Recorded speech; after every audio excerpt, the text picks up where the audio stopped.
Hello, my name is Julien Nillon. I'm a financial analyst and the founder of LPE Research, an independent equity research firm exclusively dedicated to asset managers and specialized on French small caps. Last week, we have been working on the company Esker, and today I'm going to present our first analysis of this stock. Before I begin, I would like to remind you that this video is not an investment advice, but only an opinion. We do not do any business with Esker and do not hold any long or short position in its shares. Having said that, let's get started. Esker is a software editor specialized in the digitalization of business processes, but more specifically, the company offers procure-to-pay and order-to-cash management solution via a cloud platform. Like most companies in this industry, Esker provides its software in SaaS mode and thus ensures highly recurring revenues. The company's SaaS revenues represented 77% of sales last year. Revenue related to the implementation of its software at customer sites contributes 70% of sales. In total, the company recorded sales of 130 million euro last year. It should be noted that 40% of SaaS revenue comes from subscription contracts and 60% reflect numbers of transactions performed by customers, a figure measured by traffic. Geographically, the company is global. It generates almost 40% of its turnover in France, almost a fifth of its sales in the rest of Europe, but above all, the company has a solid position in the US, which generates almost 40% of revenues. Esker has seen its growth accelerate in recent years. Its turnover has doubled in the space of 5 years. However, the company, which was founded in 1985 and listed in 1997, has been slow to take off. Originally an IT service company, Esker specialized in emulation software for connected servers to PCs and then in fax servers following the acquisition of company in the US.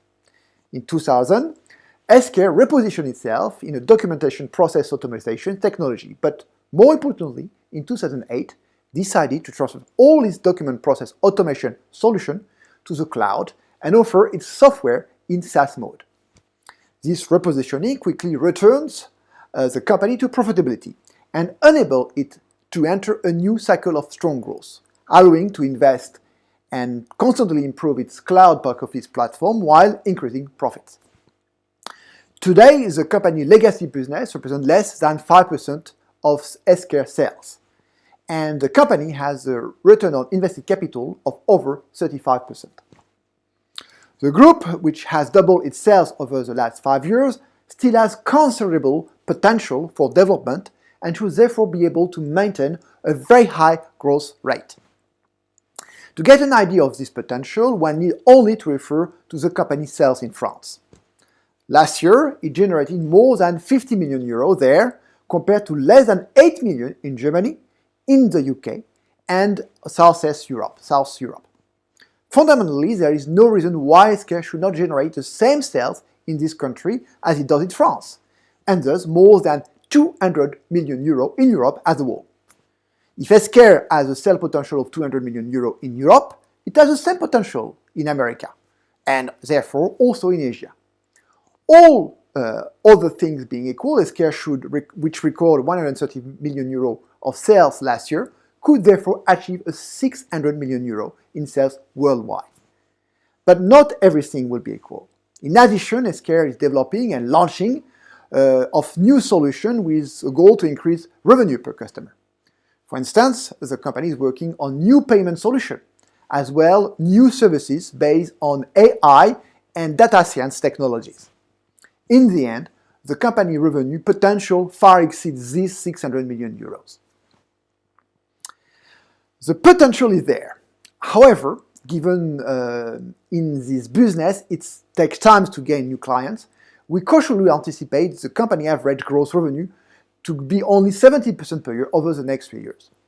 Despite this, Esker should easily exceed 200 million euros of revenue by 2024. To achieve this revenue, Esker will need to continue to recruit and to invest heavily. As a result, management is targeting operation margin of only 12 to 15%. However, we believe that the company costs could smartly manage to grow at a slightly lower rate than sales to allow operating margin to expand. Indeed, also Esker continued to invest in its cloud computing platform and develop new applications. The company has completed most of its product development. R&D should decrease in proportion of sales. Similarly, SG&A, of general and administrative expenses, which represent almost 10% of turnover, should be significantly reduced. Only sales and marketing costs will have to remain high. In the end, the operating margin, which has been under pressure for the last 5 years, could increase again and, in our opinion, exceed 15% in 2 to 3 years. The average growth rate of EPS should then approach 20% in the coming years. The problem is while the company's sales and profit growth have been strong and the outlooks remain excellent, the rise in Esker share has been phenomenal. So much so that one might wonder whether the company's share price is out of touch with reality. Since transferring its entire software and services offering to cloud in 2008, Esker has increased its sales by a factor of 6, its EPS by a factor of 9, but its share price has been increased by a factor of 55. In 2010, the company was valued 0.6 times sales and traded on an EV on EBITDA of 3.5 and a P of 10. In 2015, Esker was valued on a basis on an EV to EBITDA of 7.5 and a P of 20. Today, despite the recent correction, the company is valued 8 times its revenue, 37 times its EBITDA, and trade 74 times its earnings. Were investors totally stupid in 2010 and 2015? Are they stupid today? To get a clear picture, it is necessary to study the intrinsic valuation of the company, as it may appear in a DCF or an EV or an NVA valuations. Esker is well suited to this method of valuation because it's relatively easy to predict company cash flow and value creation over the next 10 years.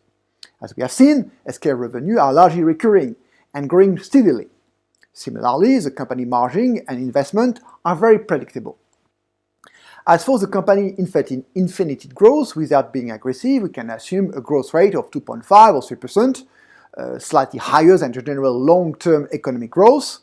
The discount rate, therefore, becomes the main determinant of valuation and explain why investors have historically valued the company so differently than today.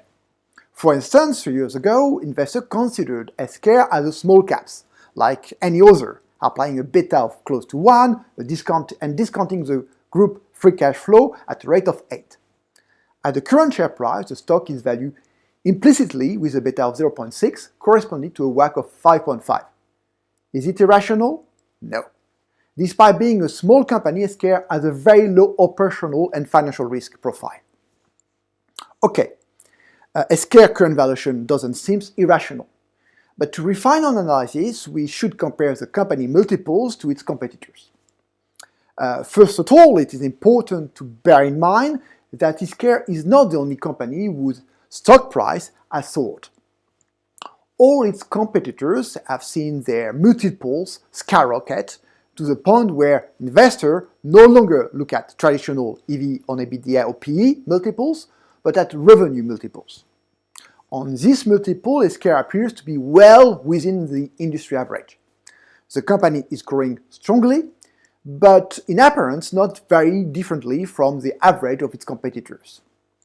Esker EV on EBITDA multiples also appears very consistent with its profile relative to its profitability within its industry. If the company is not too expensive, given its quality and growth momentum, does the recent fall in share price represent a buying opportunity?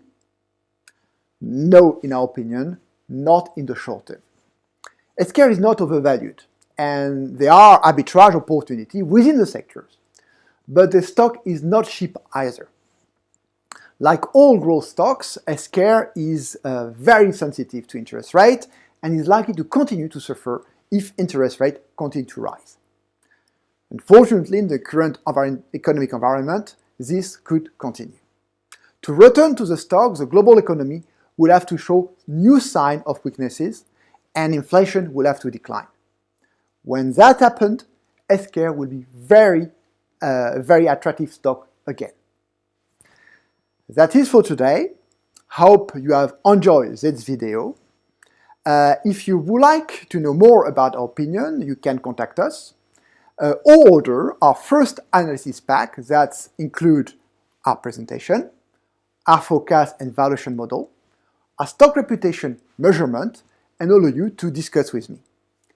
In the meantime, do not hesitate to subscribe to our YouTube channel or to visit our website at www.lpresearch.com. Thank you very much and see you soon!